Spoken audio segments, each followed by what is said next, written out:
সাম্প্রতিক বৃষ্টিতে ক্ষতিগ্রস্ত হাওরের কৃষকদের আগামী ৩ মাস আর্থিক সহায়তা দেবে সরকার। সোমবার জেলা প্রশাসক সম্মেলনে কথা জানান কৃষিমন্ত্রী।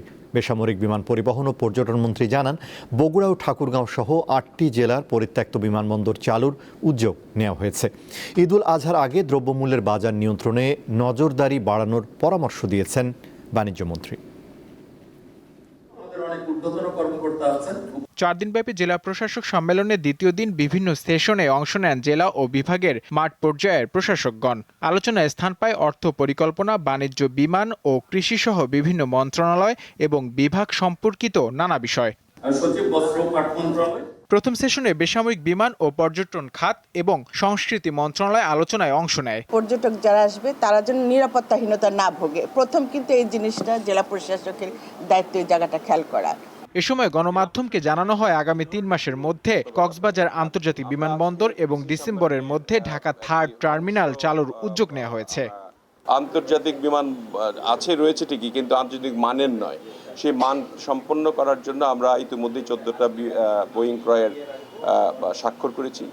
প্রায় 8টি-9টি বিমানবন্দর, সেগুলিকে আমরা নতুন করে রিপেয়ার করে এটাকে চালু করব আভ্যন্তরীণ রুট হিসেবে। দ্বিতীয় সেশনে পরিকল্পনা প্রতিমন্ত্রী জানান, উন্নয়ন প্রকল্পে দুর্নীতি ও ধীরগতি সহ্য করা হবে না। আগে যেভাবে চলেছে এখনো সেভাবেই চলবে, এরকম জায়গা নেই। সরকারের সুনির্দিষ্ট পরিকল্পনা আছে এবং সেই পরিকল্পনা বাস্তবায়নের সময়সীমাও এখানে অসীম নয়, সুনির্দিষ্ট সময়ের মধ্যে শেষ করা। কৃষিমন্ত্রী জানান, টানা বৃষ্টিতে হাওর এলাকার ক্ষতিগ্রস্ত কৃষকদের আগামী 3 মাস আর্থিক সহায়তা দেয়া হবে। এখন যে পরিমাণ ক্ষতি হয়েছে ওইটা পোষায় দেওয়া তো সরকারের পক্ষে সম্ভব হবে না, তবে এই লোকটা যেন মহাবিপদে যেভাবে মানসিক চাপে আছে ওখান থেকে একটু লাঘব করা, সেটা 7,500 টাকা থেকে আস্তে আস্তে আমরা বাড়াবো, উপরের দিকে যাব।